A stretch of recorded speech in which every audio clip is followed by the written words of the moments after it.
Again, martini.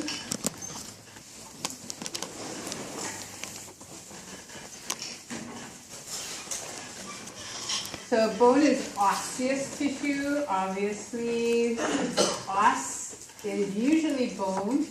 Sometimes os can also mean an opening, so be careful. Then you have an internal and external os in the cervix. It's not internal, external bone in the cervix. It's an internal, external opening.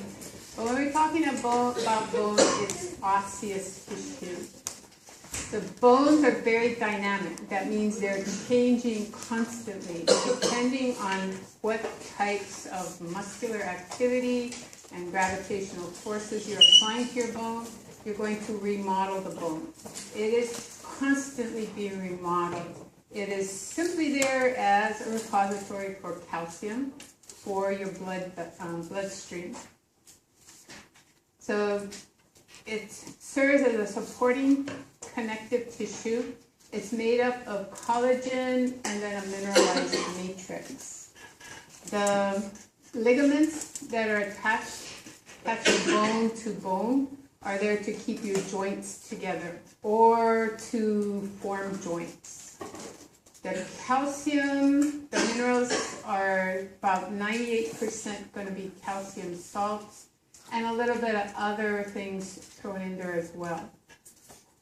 Bone also will help to detoxify you. Certain poisons, pesticides, and other things that come into your body will put those things into the bone and then detoxify you. So if they can't get rid of it via the liver, via the skin, via the kidneys, or it's not getting rid of enough of it, shove it into the bone and then deal with it when you have to. When it's reabsorbed, it'll be in lower concentrations. You can handle it better. So detoxification, and then also pH balance. If you're too acidic, too basic, shove some of those ions into the bone and handle your pH problems. When you're growing, you are increasing your blood supply. So pretty much all your bone marrow is going to be there to produce red blood cells. As an adult, all you have to do is maintain your blood supply. And so a lot of your bone marrow will shut down and turn into what's called yellow bone marrow. And it's just fat in the bone marrow. So our 103 class, we were meeting upstairs, and I guess one of the students who was raised on a farm, we were talking about bone marrow, and he said, oh yeah, when we slaughter a pig, when we slaughter a cow, we boil the bones to get the marrow out, because that's where all the good stuff is. So it has a lot of flavor. Fat has flavor. That's why fatty meats taste better than really lean meats. So yellow bone marrow is storing fat. Red bone marrow, you'll have just enough red bone marrow to maintain your red blood cells concentration, white blood cell number. If you hemorrhage and lose a large volume, all your bone marrow goes back to producing blood cells again. But once you get back to the normal numbers, then it will turn into yellow bone marrow again. The bone is there. Have you ever thought why you have an exoskeleton here and down here and around here, but then you have endoskeleton in your arms and legs? So an exoskeleton helps to protect the delicate organs inside. Endoskeleton, you can attach muscles and then attach the bones together via ligaments, and then you can move with endoskeleton much more efficiently than if you were exoskeleton everywhere. So appendicular, and then where you have freely movable parts to your exoskeleton, you use the muscles to apply leverage to the bones, and then you get the movement. The cells in your bone. You have three basic types of bone-forming cells, but you have a fourth cell that's going to produce the proteins that bone is applied to. So technically, the collagen is part of your bone, but if you demineralize bone, you're left with collagen. So mineralized bone has to have the calcium salts added. So a bone-forming cell is a blast. So osteoblast, chondroblast,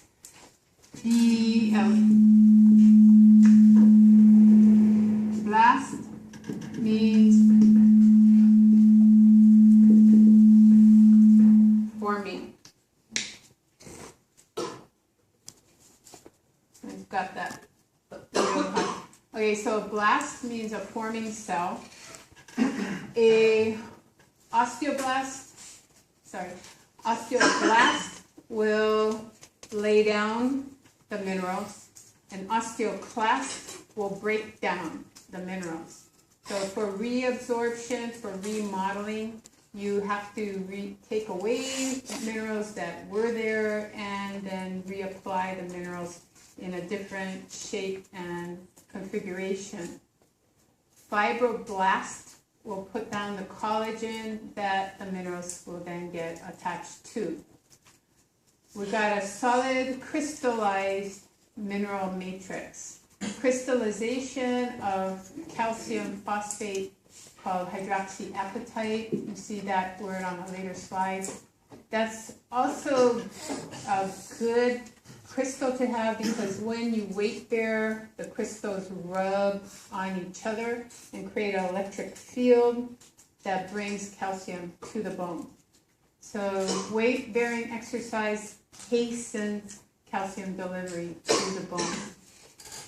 You look at the total bone, and I don't know who had the patience to do this, but add up and separate cell versus mineral versus fibers. Turns out that cells only make up 2 to 3% of the entire bone. So mostly it's make the cells lay down a fiber and then make the cells apply mineral to that fiber and then have a cell come by and help remodel. Periosteum, peri means around.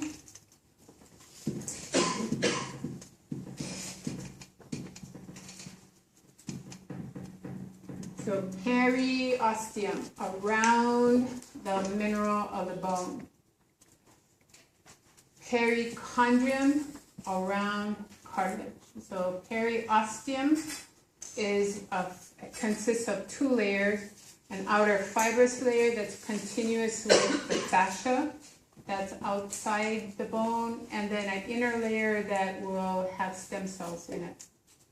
The cellular layer of the periosteum is the same thing as endosteum. Endosteum you see in the text, what lines the marrow cavity. It also is on the outside as these osteoprogenitor cells. Also, any channel in the bone that has blood vessels, lymphatics, and nerves will also be lined by this endosteum. Great thing because if you break a bone, you've got stem cell sources everywhere. Outer surface, inner surface, and all the channels for your blood vessels. So 2/3 of the bone's weight is going to be mineral. 85% of the mineral is in this hydroxyapatite crystal form. Very resistant to compression. It will grind against other hydroxyapatite crystals and create an electrical field that attracts calcium in. 10% of the bone is going to be this calcium carbonate.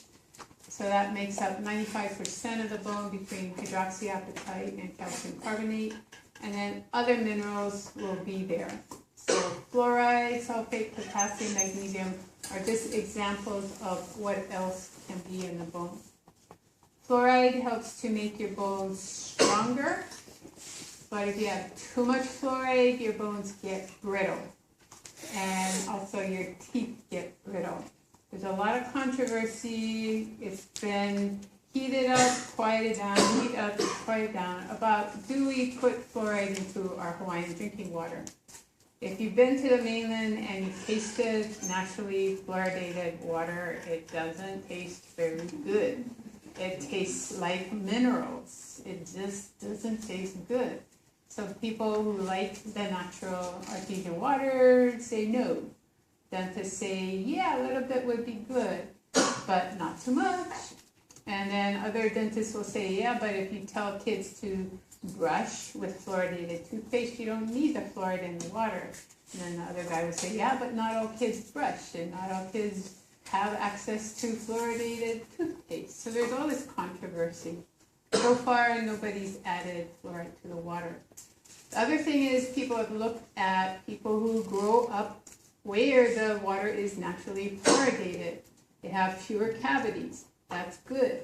But then when they get old, in their 80s and 90s, their teeth just fall apart. That's not a good thing. So you're just sitting there and the teeth crumbles. The tooth crumbles apart. And both my parents grew up in Montana where the water is fluoridated. Both of them, when they got into their 80s, their teeth just started falling apart. And they're just pretty much sitting there and a piece of tooth, big chunk of tooth too. So ask the dentist, you go, yep, you grew up where the water has a lot of fluoride in it. It kept you from having cavities, but now you're paying the price because now your teeth are falling apart. Alright, so the proteins are your collagen, and then there are a few other things in the bone as well. Glycosaminoglycans, glycoproteins, proteoglycans. All of those create a nice, flexible situation, and bones that are in young people, children that haven't completely ossified, they can bend and not fracture. Older people, they bend, they fracture. So mineralization makes you less compressible, but it also makes you less flexible. So it's resistant to stretch, resistant to compression, mostly by the mineral that is applied to these protein fibers. So osteocyte versus osteoblast. You have to start with the bone-forming cell. Once it surrounds itself by its own secretion, its name changes to an osteocyte.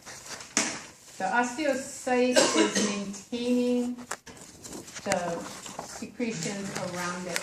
The osteoblast is actively forming the secretions. So the osteoblast will thicken the secretions and separate itself from its neighbor. Once the mineral gets a certain thickness, then the cells just stop secreting overall the volume and just maintain the crystals in their location.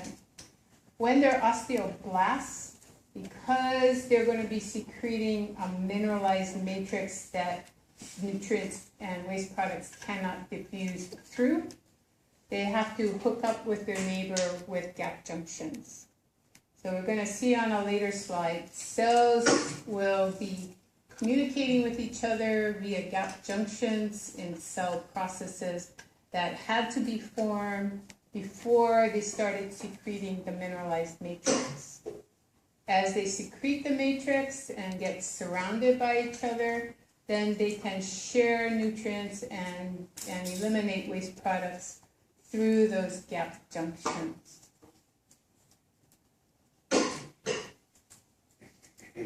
Osteoprogenitor, so things that can make bone. You have stem cells that are committed and stem cells that are uncommitted. The committed stem cells only form other osteoblasts. The uncommitted stem cells can form anything you need based on the stimuli that are available at that time. If you break a bone and need to repair it, you're going to need to clear out the damage. So macrophages come in and do that. Then you've got to lay down a cartilage model. You've got to ossify that cartilage. So you're going to need chondroblasts. Then you're going to need osteoblasts. Then you're going to need new blood vessels to come into the bone. As you kill the cartilage and you haven't quite ossified yet, the blood vessels will come in. So you need stem cells for the blood vessel formation. Then you need to have the fibers, the collagen that the final matrix is going to be applied to. So you need fibroblasts. So far you needed to have the chondroblast, then you needed to have an osteoblast, you needed to have a fibroblast, and you needed to have a cell for blood vessel formation, and that's a pericyte. And then after you finish all the remodeling of the bone, and you did not hemorrhage, so you don't have to replace blood volume. You just broke a bone and maybe oozed a little bit, but not too much. Then you replace the bone marrow with fat. So you have adipocyte stem cells. So everything there needed to replace the bone and the fat in the bone marrow, that's all there in the cellular periosteum, endosteum, and the lining of all the channels in the bone. Osteoclasts, huge multinucleated cells, pretty much shown to be a lot of macrophages that get together and fuse to form these big bone resorptive cells. They do what's called osteolysis, secrete enzymes and acids to break down the minerals, and then move over and do it to the next section. What they're doing by reabsorbing bone is getting calcium back into the bloodstream. That's why they do it most of the time. And then if you're applying different mechanical stresses to your bone with a different exercise routine, then they'll remodel based on how the forces are applied to the bone. So here we've got osteoblasts. First thing that they secrete is called osteoid. It's kind of an amorphous mass of matrix. It will then, the osteoblast will secrete some of the calcium salts to ossify that osteoid. This is the mineralized matrix here. This is the unmineralized osteoid there, all coming from the osteoblasts. This area here is probably a circumferential lamella. So let's go here. So we've got circumferential layers that go all the way around the bone. And then we have these other structures called osteons where you have concentric lamella. Whether you're osteoblast out here on the periphery of the bone or an osteoblast forming an osteon, those osteoblasts have to form gap junctions between adjacent cells. So when the matrix becomes thicker and they move further away from their neighbor, they still maintain communication. So over here, the osteoblasts have now secreted that mineral matrix, and they're further away from each other. Their cell processes extend out into these small channels called canaliculi, and somewhere in that canaliculi there will be a gap junction. So this cell can pass nutrients to that cell, or vice versa. Depending on which cell is closer to the nutrient source, It will pick up nutrients and pass it to the guy who's further away. And then the one that is furthest away will pass all its waste products to an inner layer so that the waste products can be eliminated via the blood. So if you look at all these little holes, tiny little holes in the bone matrix, that's where the osteocyte cell body was. And if you look really closely, you can see there's tiny little channels in the mineral matrix, and that's where the cell processes of the osteocytes were. Anywhere you have a channel, if it's running longitudinally with the long axis of the bone, it's going to be called a central canal. But there are also channels going perpendicular to the long axis, and those will be called perforating canals. So this is a scanning SEM, scanning electron micrograph. So you take the bone and you dust it, and then you look at the surface of the bone. These two, you've taken a very thin section of bone and then polished it, and the bone then collects in the little openings and also the little channels.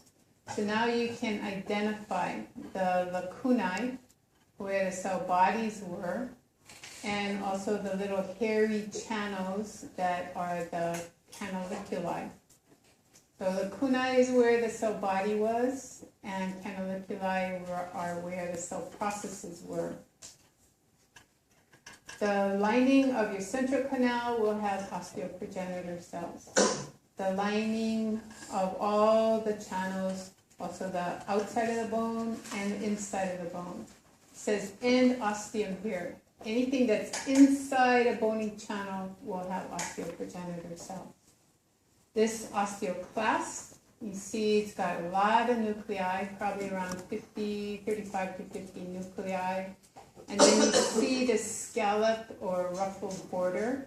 Those are little microvilli to increase surface area. Those surfaces will secrete hydrogen ions, and you'll have exocytosis of enzymes into the space here.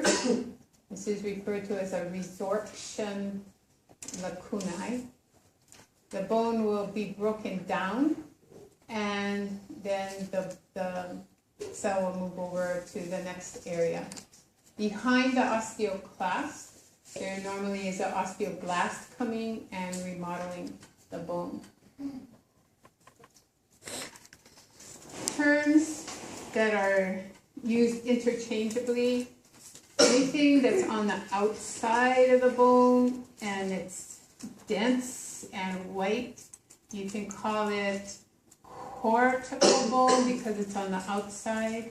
It's going to be dense, so it'll be whiter. It also can be referred to as compact. So compact bone, dense bone, cortical bone. They're all talking about the same type of bony structure. This is going to be consisting of osteon structure. Spongy bone, also called cancellous bone, and there's two spellings here, they're both correct. Trabecular bone or medullary bone, they're all talking about the same structure. Since you have cortical bone, the medullary bone is what's inside the cortical bone. Trabecular bone is a description. You've got little columns of bone going all different directions, which make it look spongy. And so trabecular, spongy, and also cancellous, those all are describing interwoven little struts of bone. Whether you're in compact or trabecular bone, it's the same matrix. There's going to be the same fibers there. You don't see the spongy and cortical bone when you first start making bone. That's after you've remodeled it for the first time. Then you get these mature structures. So here we've got a long bone. We've got cortical bone that's dense and looks like it's solid. And then we've got spongy bone that looks like it's woven in the center. So cortical bone or compact bone or dense bone looks solid until you get it under electron microscope, and then you find out it's got these little osteon structures in it. Medullary bone looks woven. You look at it in cross section, you see there's tiny little layers of bone in there. Nutrient foramen, so blood vessels enter, blood vessels exit. They show you the veins coming back out. The primary ossification will occur in the long axis of the bone, and then secondary ossification will occur at each end. So we'll have also nutrient foramen at the ends.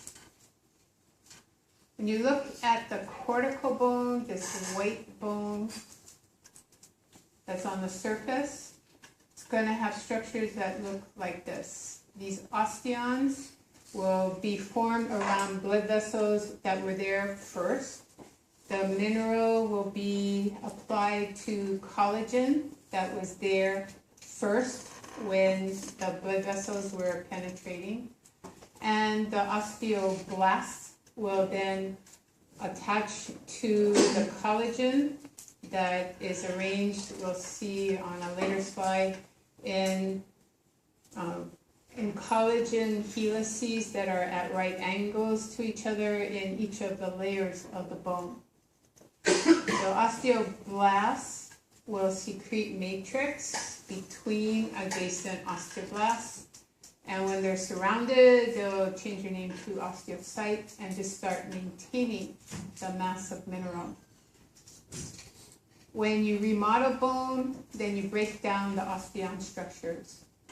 So these little segments here that are called interstitial lamella were osteon structures that have been remodeled. In the center here, where we have spongy bone, if you cut through the spongy bone, you still have lacunae, you still have canaliculi.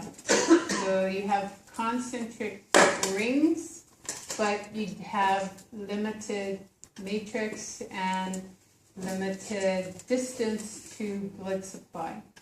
All these little openings are the end processes of the outer ring of osteocytes. They'll bring nutrients in and then pass nutrients to the inner layers. And waste products from the inner layers will be passed out to the marrow cavity.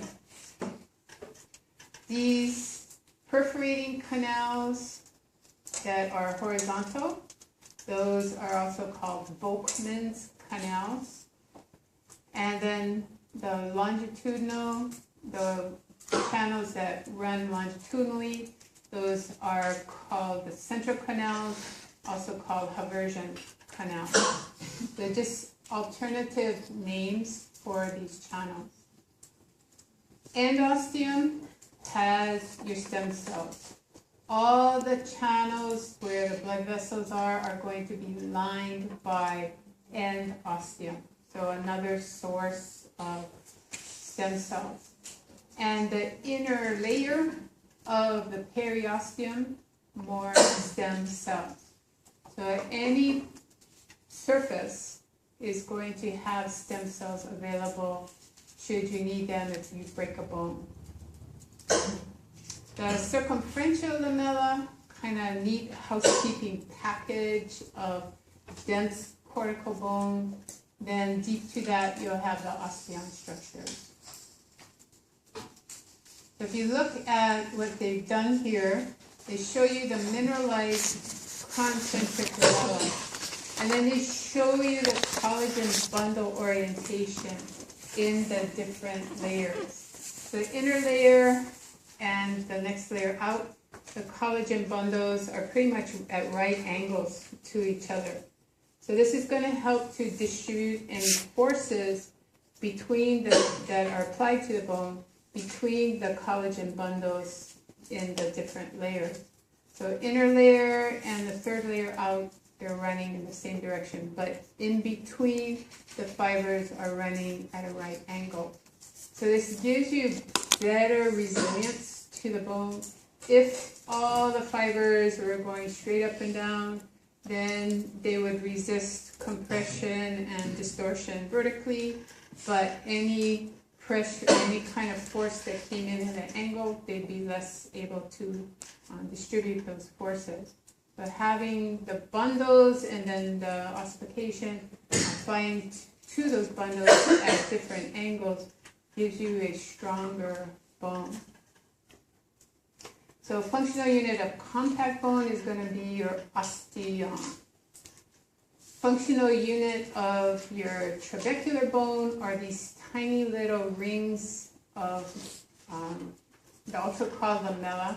They're concentric lamella, but no osteocyte is too far away from a little opening to the nutrient-rich bone marrow. They don't need their central canal. These struts of bone are going in many different directions. Depending on the forces that you apply to that bone, these trabeculae will then take up certain angles of strengthening and thickening within the bone. I'm going to skip ahead just to show you. If you take a thin section through the femur and then you look at the center of the femur, you see that the trabecular bone, here where you're weight bearing, the trabeculae line up more or less in a vertical orientation. But since you're also shifting your weight side to side on your hips a lot, forward and back, you're going to have trabeculae that also will be lined up in a horizontal, kind of curved fashion, more or less horizontal.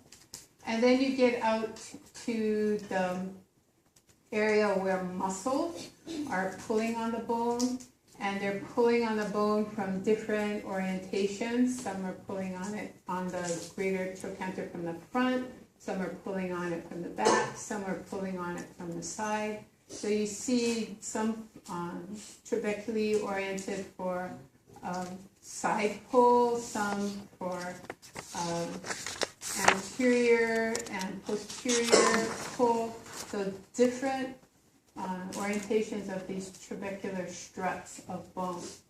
It looks like the trabecular bone would be weaker. It looks like it's less dense, but it's actually stronger for resistance of forces that may come from all different angles. If you had this being solid cortical bone, then any angular force, it would fracture. The cortical bone here on the surface, there's going to be cortical bone on the surface out here as well, but it's going to be very thin. Most of your cortical bone is set up, and your osteons are set up to resist forces that are coming straight down, gravitational forces. Any blow coming from the side or at an angle, the cortical bone shatters, it fractures.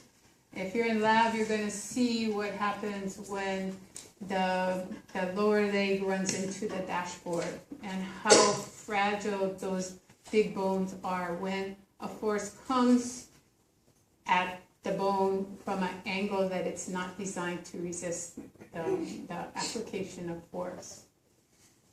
So names for the parts of the bone. The diaphysis is the shaft of the bone. That's where a long bone is long, and why it's called a long bone, because it has this long shaft. The ends are epiphyses. So you have a proximal epiphysis and a distal epiphysis, at least one of each. The epiphyses tend to be primarily your trabecular bone, and with some compact bone around it. So more spongy bone, trabecular bone, medullary bone, whatever you want to call it. More of that than the compact bone. Epiphyses are where movement happens. So when movement happens, most joints move in multiple directions. And even your hinge joints, like your knees, they can move in other directions when you're non-weight bearing. Probably the only bone that is really limited to being a true hinge joint is your elbow joint. Metaphysis is where epiphysis and diaphysis meet up. So think of mitosis, the chromosomes meet up on the metaphase plate. This is where bone that is developing first in the diaphysis, second in the epiphysis. You have a growth plate in the metaphysis, and that's where the long bones will continue to grow in length while you are growing to your final height. That growth plate, if you fracture it, you might lose the growth of the bone. For a bone like the femur, approximately you have 3 epiphyses. You have a head of the femur, you have the greater trochanter, and you have the lesser trochanter. All of those are going to be there whether you have muscles pulling on the bone or weight bearing. They're all going to develop from bone. Distally, you're going to have one epiphysis designed for the patella that will eventually develop once the baby is weight bearing.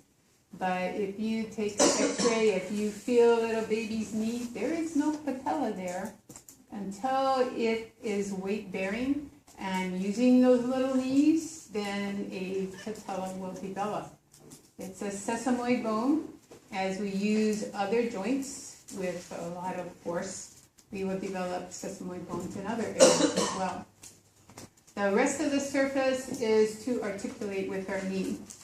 And that would be our condylar surface.